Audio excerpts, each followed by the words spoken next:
তাহলে মানুষ বানানোর, আদম বানানোর কয় ধাপ জানলাম আমরা? 1 নাম্বার ধাপ মাটি থেকে, এটা আমরা জানলাম সূরা আলী ইমরান 59 নম্বর আয়াত, ইন্না মাসালা ঈসা ইনদাল্লাহি কামাসালি আদম খলাকাহু মিন তুরাব। 2 নাম্বার ধাপ জানলাম আমরা পানির সাথে মাটিকে মিশিয়ে এটাকে কাদা মাটি বানানো হয়েছে। সূরা আলিফ লাম মিম আস-সাজদার 7 নম্বর আয়াত থেকে আমরা জানলাম ওয়া বাদাআ খালকাল ইনসানি মিন তিন। 3 নাম্বার এই কাদা মাটিকে আঠালো বানানো হয়েছে, এটা আমরা জানলাম সূরা ওয়াস-সাফফাতের 11 নম্বর আয়াত থেকে। আল্লাহ বলেন ইন্না খালাকনাহুম মিন তিনিল লাযিম। 4 নাম্বার ধাপ, আল্লাহ মানুষকে বানিয়েছেন ঠনঠনে শুষ্ক পোড়া মাটি থেকে। এটার দলিল সূরা আর-রহমানের 14 নম্বর আয়াত, খলাকাল ইনসান মিন সালসালিন কাল ফাখার। 5 নাম্বার ধাপ, শুষ্ক ঠনঠনে পোড়া মাটিটাকে আল্লাহ কালচে মাটি বানিয়ে এটাকে আল্লাহ মানুষ তথা আদম বানায়া এটার মধ্যে আল্লাহ তার রূহ ফুঁকে দিয়ে ফেরেশতাদেরকে বললেন আদমের সামনে তোমরা সিজদা দাও।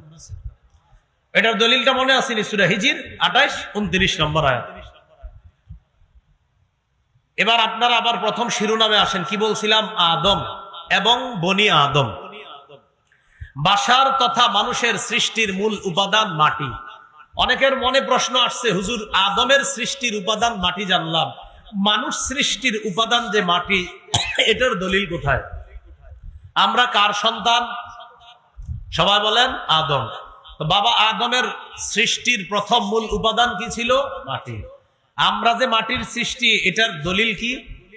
সূরা হজের 5 নম্বর আয়াতে আল্লাহ বলেন ইয়া আইয়ুহান নাস ইন কুনতুম ফি রাইবিন মিনাল বা'স ফাইন্না খালাকনাকুম মিন তুরাব।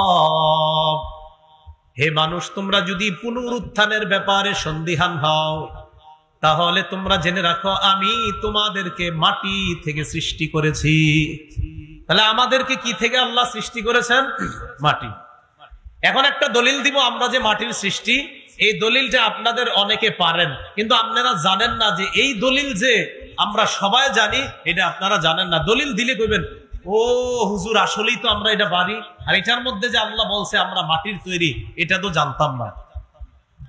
সূরা তাহা 55 নম্বর আয়াত, হাফিজি কোরআন মাজিদ অনুযায়ী 16 নম্বর পারা 14 নম্বর পৃষ্ঠা, আল্লাহ পাক রব্বুল আলামিন বলেন মিনহা খালাকনাকুম ওয়া ফিহা নুঈদুকুম ওয়া মিনহা নুখরিজুকুম তারাতান উখরা।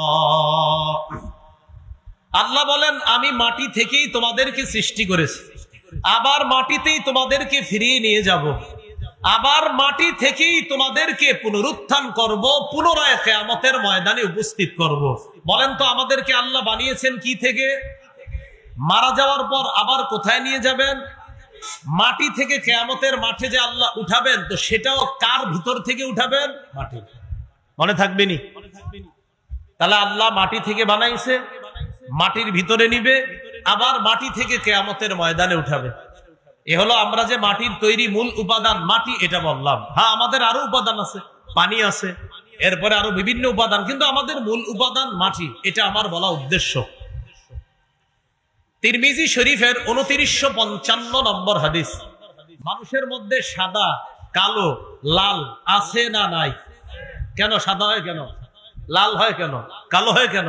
সবাই তো সাদা হতে পারত, সবাই তো লাল হতে পারত, সবাই তো কালো হতে পারত, বিভিন্ন জন বিভিন্ন ধরনের কেন হয়? তিরমিজি শরীফের 2955 নম্বর হাদিস, মানে 2955। ক্বালা রাসূলুল্লাহ সাল্লাল্লাহু আলাইহি ওয়াসাল্লাম ইন্নাল্লাহা খালাকা আদামা মিন কবযাতিন কবযাহা মিন জামিইল আরদ। রাসূলুল্লাহ সাল্লাল্লাহু আলাইহি সাল্লাম বলেন আল্লাহ পাক রব্বুল আলামিন সমগ্র পৃথিবী থেকে এক মুঠো মাটি দিয়ে আদম নবীকে সৃষ্টি করেছেন। আবার বলছি, আল্লাহ পাক রব্বুল আলামিন সমস্ত পৃথিবী থেকে এক মুঠো মাটি নিয়ে কাকে সৃষ্টি করেছেন? আদম। এবার নবী কি বলে দেখেন, ফাজা বনু আদম আলা কাদারিল আর। এই জন্য আদম সন্তানরা দুনিয়াতে আসে মাটির পরিমাণ অনুযায়ী। মাটির পরিমাণ অনুযায়ী মানি ফাজা মিনহুমুল আহমার, তাদের মধ্যে কেউ হয় লাল, এর মানে তার মধ্যে লাল মাটি বেশি পড়ছে। সুবহানাল্লাহ। ওয়া মিনহুমুল আবিয়াদ, তাদের মধ্যে কেউ হয় সাদা, এর মধ্যে তার মধ্যে সাদা মাটি বেশি পড়ছে। ওয়াল আসওয়াদ, তাদের মধ্যে কেউ হয় কালা, এর মানে তার মধ্যে কালা মাটিটা বেশি পড়ছে। কি বুঝছেন নি আপনারা? অনেকে হাসতেছে কালো মানুষের দিকে তাকায়, এইটা ঠিক করেন না। আদম নবীকে আল্লাহ পুরা পৃথিবী থেকে বানাইছে এক মুঠো মাটি দিয়ে। তাই আদম সন্তান মাটির পরিমাণ অনুযায়ী দুনিয়াতে আসে। কেউ হয় লাল, তার মানে তার মাঝে লালের অংশটা বেশি। কেউ হয় সাদা, তার মাঝে সাদার অংশটা বেশি। ওয়াল আসওয়াদ, কেউ হয় কালো, তার মানে তার মাঝে কালোর অংশ বেশি। নবী কয় ওয়া বাইনা জালিকা, আবার কেউ লাল সাদা সংমিশ্রণ মিশ্রিত রঙে দুনিয়াতে আসে। কয় আমার ছেলেটা সুন্দর, একটু সাদা, কিন্তু মাঝে মাঝে তার মাঝে একটু লাল লাল ভাব আছে। কয় আমার ছেলেটা হলুদ সুন্দর, লাল সুন্দর। কেন লাল সুন্দর কয়? মানে ও সুন্দর একটু লাল লাল ভাব, ও সুন্দর একটু কমলা রঙের ভাব, ও সুন্দর একটু হলুদ ভাব।